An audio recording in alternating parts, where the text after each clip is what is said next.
Hi, and welcome back to Ron Hasn't Seen.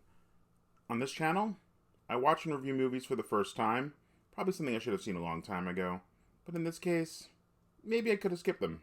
So today, we've got another double feature to wrap up my little celebration for San Diego Comic-Con happening this weekend. And last week, we hit up a couple of DC movies. And this week, we move over to the House of Ideas with Marvel Comics and watch a few of their non-MCU movies.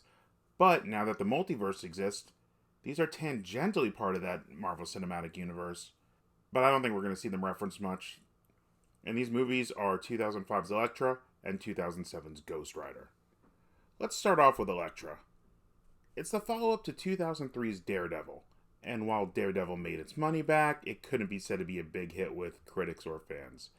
I didn't love it, it wasn't horrible, but later on I saw the 2004 director's cut, which improved the film significantly in my opinion. But Elektra, on the other hand, while being a sequel or spin-off of sorts, barely makes reference to it. The movie was directed by Rob Bowman, whose biggest film was 1998's X-Files, and written by Raven Metzner, Zach Penn, and Stuart Zickerman.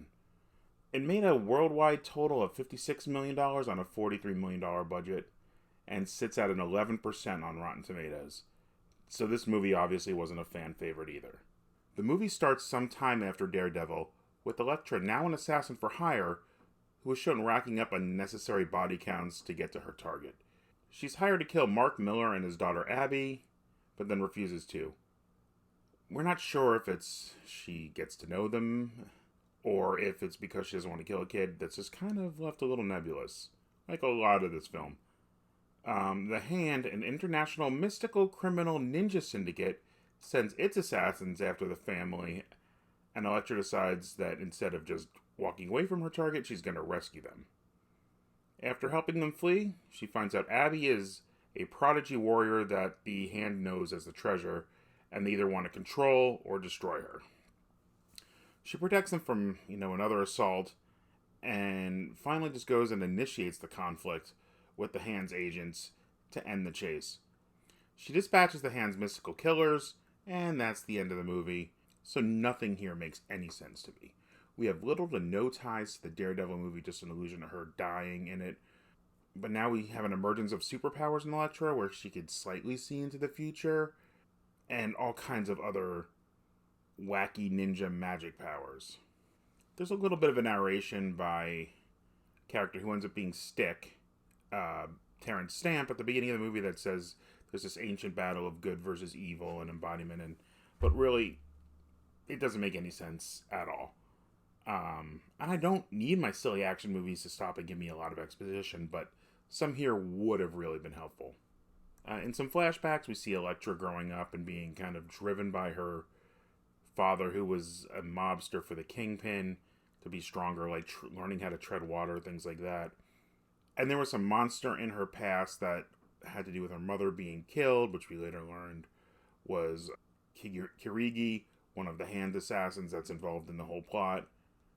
And then we also see Elektra being healed by Stick, as I said, Terrence Stamp, after the events of Daredevil, where she's brought back to life in some way. He's the leader of the armies of good who fight the Hand, who are the armies of evil. But really, nothing about that whole plot just said anything to me other than, this is it, don't ask questions, it's not going to make much sense. And I'm still left wondering if some of the flashbacks were before or after Daredevil, with her training with Stick and things like that. Because she shows skills in Daredevil, but not the level we see in this movie.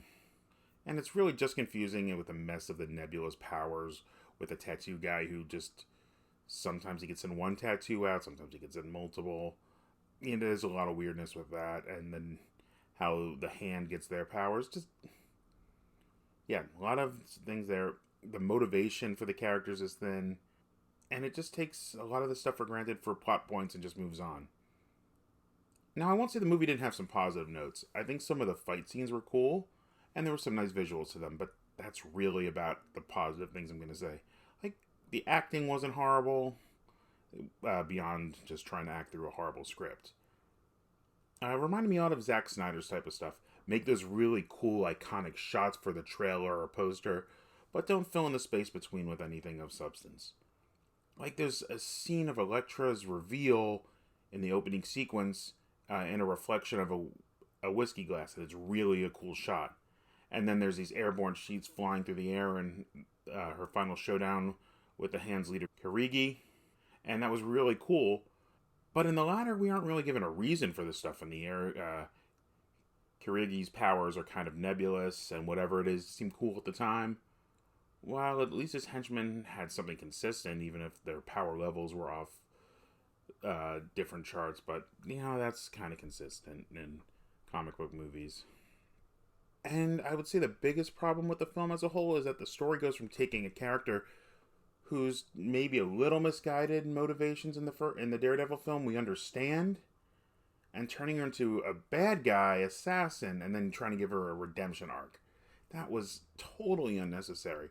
The character would have been better served in a complete revenge plot against the Hand, make that some sort of tie to her parents' origin and murder, and Wilson Fisk as the Kingpin. But it just ended up as a cobbled together mess. So I don't recommend this movie at all. Now, moving on to Ghost Rider, which came out in 2007, just a year before the official MCU started with Iron Man. It was written and directed by Mark Steven Johnson, who also did Daredevil. It stars Nicolas Cage as Johnny Blaze. He's a motorcycle stunt rider who made a deal with the devil when he was 17. Devil is Mephistopheles in this. He wanted to cure his dad's cancer. The devil did cure him, but then his dad dies the next day in a motorcycle accident. Johnny blames the devil, and instead of fulfilling the contract for his soul, he chooses to run. And I guess this is like 30 years later. It's supposed to be about 30 years later. He's contacted by Mephistopheles to become the Ghost Rider, who's in this iteration like the devil's bounty hunter. He goes after lost souls and people who've evaded him, or demons that got away. A little vague on that. Not a big deal. Makes sense for the film. His job here is to track down the devil's son, Blackheart, and a group of elementally powered fallen angels before they could retrieve a contract for the souls of the town of San Venganza after the previous rider had disappeared with it. Apparently the souls were so evil that they would let whoever controlled them take over the earth. Cage's Ghost Rider is helped by Sam Waterston's caretaker, who turns out to be the previous Ghost Rider, Carter Slade. Blackheart kidnaps Blaze's old girlfriend, Roxanne, who's now a news reporter who's been covering Johnny's stunts because he's like the Evel Knievel style stuntman. And then they have a showdown in San Venganza where after Blackheart actually absorbs all the souls after getting the contract, the Ghost Rider uses this against him by using his penance stare, which makes him feel all the evil. His souls now, that hundreds or thousands of souls, whatever it is, inhabit his body, he could feel all the evil they've ever done to anyone else on him.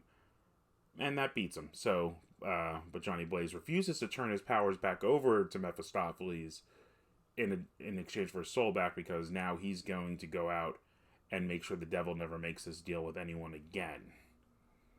The plot's fairly simple, though it really doesn't cover the whole Ghost Rider as a spirit of vengeance. I guess that's in the second movie, which is Ghost Rider Spirit of Vengeance. But whatever it is as an origin story, kept relatively close to the comics, which I appreciate. The action is fun and nonsensical at times, with, given devils and magic. I'm willing to forgive here because it ties in with the premise, unlike Elektra, which we went from a vigilante who's powered by, some ooze that hit him in the eye. And I say ooze because for those who don't know, when the Ninja Turtles were written, it was actually kind of tied in to Daredevil, like the truck that spilled the chemicals that caused his blindness and gave him his powers was the same one that gave the Turtles their mutagenic powers. And that's why in the Turtles, they fight the foot, while Daredevil always fought the hand. Just a little fun nod that Eastman and Laird did. Not really relevant to this, but just wanted to bring it up. This movie's just a little goofy, and Kay's signature level of overacting everything fits really well, except it doesn't appear when he's in Ghost Rider form because it's I don't know if it's mocap or just CG. It's a little more stilted and slow, and his voice is different, so it didn't even really need to be Cage at all in that part. The character just feels like static at times when he's off the bike. It's not enough of the character. It's not to the level of Josh Trank's Fantastic Four, where everything happens in the last few minutes, but I would like to have seen more of the Ghost Rider. Instead of the standard, hero gets his powers, helps a couple random people, one or two quick battles, and then it's over. I would have liked to have seen more of him. And the effects weren't great. I'd like to say it was a limit of the time period, but this is just a year before Iron Man with a fairly similar budget, $110 million for this, about $130 for Iron Man. So I don't know if I could forgive it that much. But really, this feels like a comic book story, and the pacing and exposition levels fit with that. And I like that because I'm a comic book fan. But it's not a great movie. I didn't enjoy it, and I might actually go back and watch Spirit of Vengeance outside this channel, maybe for this channel. I've got some sequel stuff I want to watch. That came out in 2012, so I'm hoping the effects are a little better. But all of this is a lot more than I could say for Elektra. My summary is this. Go ahead and watch Ghost Rider. It's a fun movie, dumb Saturday, Sunday afternoon. Don't go out of your way to get it. If you find it on streaming or you could rent it for a couple bucks, that's fine. Just don't watch Elektra. There's a director's cut out there which saved Daredevil, but I don't think this could save this, and I'm not paying the $15 to have to buy the digital copy to find out, because that's not available streaming, even to rent. Maybe if it goes on sale for $5, I'll revisit that decision. And that's actually just because I'm a completionist collector, even when it comes to digital movies, and I might want all the Marvel movies. But I have no plans to watch it, maybe if that comes out. But yeah, check out Ghost Rider if you just want something dumb and fun. Avoid Elektra. And that's going to wrap up my reviews for Comic-Con week here. These double features give me a little bit of time to catch up because I'm a little bit behind on these. I've got a whole 5 movies I've already watched for a series of 70s movies, which are going to come up next, which is going to start with The French Connection, Mean Streets, Chinatown, The Deer Hunter, and Serpico. Watched them all good movies. Not the most heartwarming series of movies, but we're going to get to those. Hopefully those are going to be coming out a little quicker too.